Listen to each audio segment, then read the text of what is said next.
అదేవిధంగా ఈరోజు తల్లికి వందనం విడుదలైన సందర్భంగా కదిరి ఎస్టీ గురుకులం పాఠశాలలో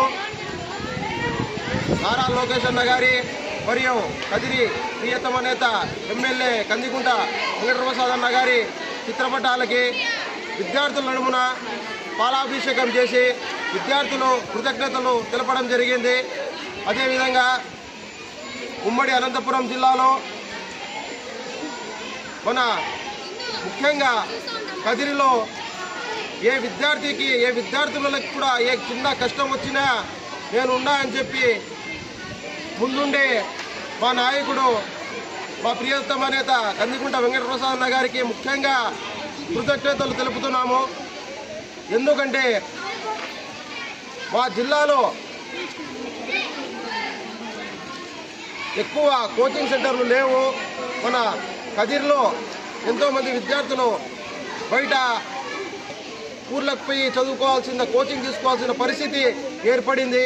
ముఖ్యంగా పేద విద్యార్థులు పడుతున్న అవస్థని మా ఎమ్మెల్యే గారు గుర్తించి కదిరి ఎస్టీఎస్ఎన్ కాలేజీలో వివేకానంద స్టడీ సెంటర్ అని చెప్పి ఒక స్టడీ సెంటర్ తేవడం జరిగింది.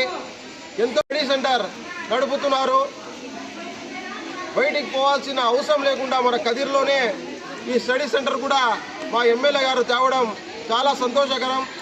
అదేవిధంగా కదిరిలో బీసీ విద్యార్థులు పడుతున్న కష్టాలను చూసి గురుకులం పాఠశాల తేవడం జరిగింది. దానికి మా విద్యార్థి సంఘం తరఫున ఎమ్మెల్యే గారికి ముఖ్యంగా కృతజ్ఞతలు తెలుపుతున్నాం. అదేవిధంగా ఈరోజు తల్లికి వందనం విడుదల సందర్భంగా 67,47,000 మంది విద్యార్థులకి ఈ తల్లికి వందనం వర్తింపు చేశారు. అదేవిధంగా 10,000 కోట్లు విద్యార్థుల తల్లిదండ్రుల ఖాతాల్లోకి ఈరోజు జమ చేయడం ఎంతో సంతోషకరం. దీనికి విద్యార్థుల తరఫున మేము కృతజ్ఞతలు తెలుపుతున్నాం. జై నారా చంద్రబాబు నాయుడు గారు, జై లోకేష్ గారు, జై కందికుంట ప్రసాద్ అన్న గారు.